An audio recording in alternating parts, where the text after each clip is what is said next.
Most people think property investing takes tens of thousands of pounds. This flat, it cost me £33,000, and a few months later, it was valued at £80,000, and after refinancing, I only had £6,000 left in the deal. But here's the real question. Did I actually create a great deal, or did I just get lucky? In this video, I'm breaking down every single number, what I paid, what I spent, what the bank gave me back, what the rental income looks like, and whether this deal actually makes sense long term. Because on paper, it looks amazing, but property deals aren't just about valuations, it's a lot more. Now, I bought this property from an auction. It was initially listed for 40,000 as the guide price, but here's the interesting bit. No one placed a single bid and it went unsold. So after the auction house emailed me saying they were accepting post-auction bids. So after a bit of back and forth, I offered £33,000 and it got accepted. And a big bonus was because this property was under £40,000 and it is below the threshold, I paid zero stamp duty, and that was a massive saving on the deal. Now with this property, the whole strategy was to increase value by converting it from a one bed into a two bed, because two beds typically value higher than one beds. But it wasn't a safe or an easy conversion. This is a loft conversion flat and it's only around 40 square meters, so space is tight. Then split the current open plan living kitchen space into two bedrooms, roughly around 10 square meters each. On paper, 10 square meter per room sounds fine, but the real risk was ceiling height and the feeling of space, because loft conversions can often feel cramped. There was a huge risk that if the finished product didn't feel spacious, it could struggle to rent or get downvalued on refinance. Now, there were also other risks. One of the large Revalued style windows was broken. We had to replace it, and with the loft windows, the size, the spec can be a huge headache. On top of this, the service charge for this flat is a whopping £33,000 a year, which honestly doesn't make any sense. And it could have easily caused lender issues on the remortgage.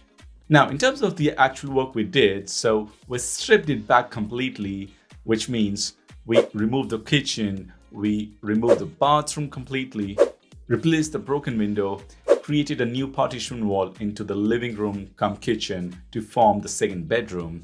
We did the full rewire plus new consumer box.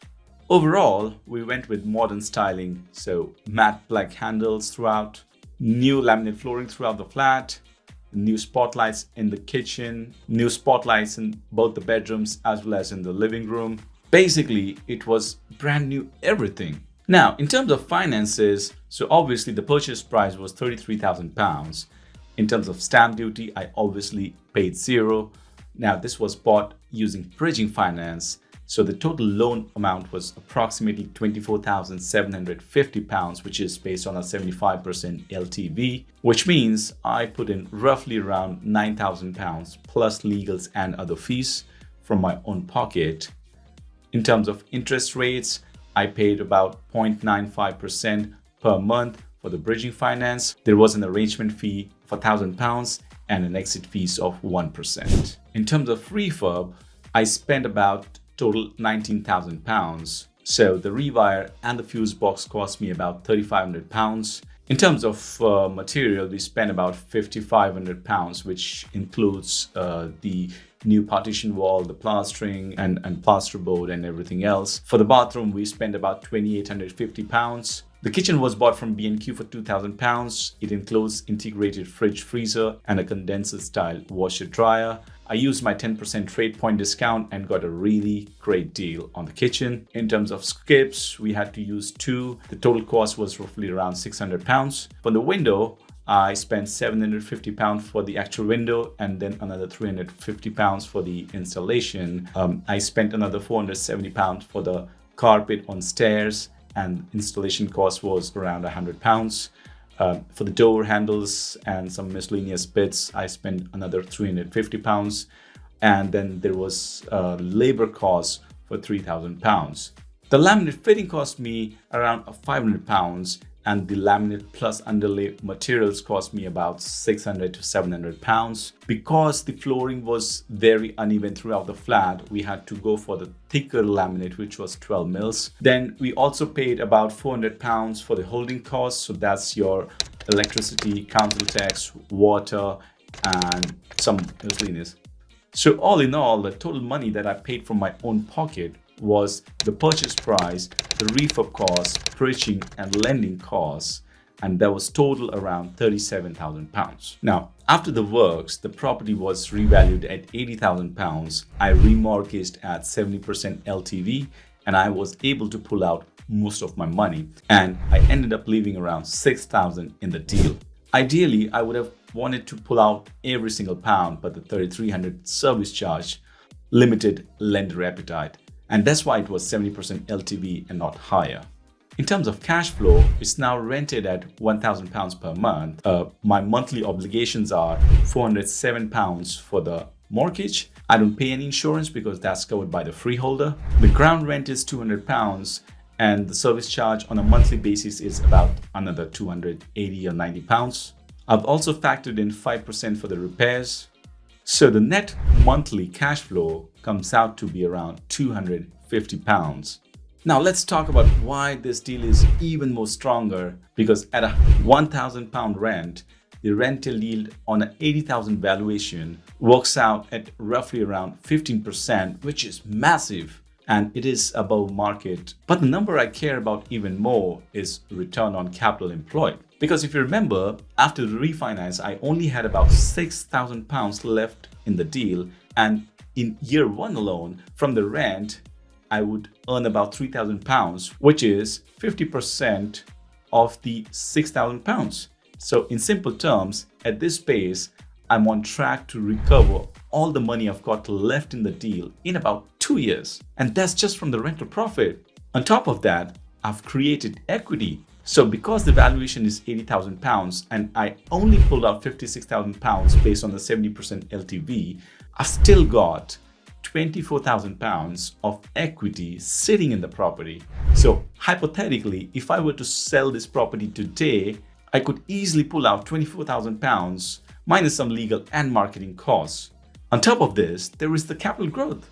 Now, let's say the area only grows at 5% a year, so that's about £4,000 growth on an 80,000 property. But remember, I've only got £6,000 in the deal, so the £4,000 is on top of my 6,000, which I will anyways get back in 2 years. So that's literally free money.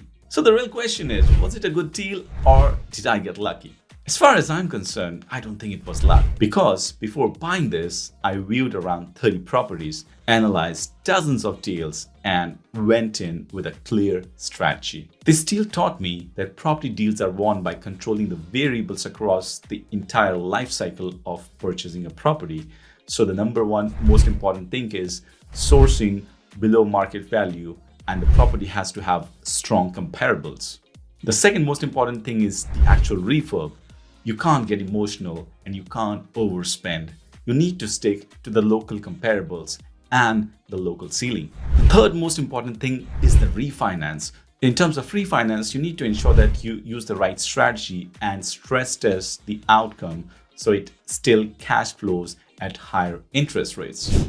And the final bit is the actual cash flow. So you need to have the right exit strategy, whether it's serviced accommodation, renting out to tenants, social housing, HMO, or anything else, because facts don't care about feelings and numbers don't care about emotions. If you manage risk and stick to the numbers, you massively increase your odds of coming out on top. This is part 3 of the series. If you want real UK property investing content and not just theory, please do subscribe. I hope you like the video. I'll be breaking down more real deals exactly like this in future videos. Thank you, and I'll see you next time.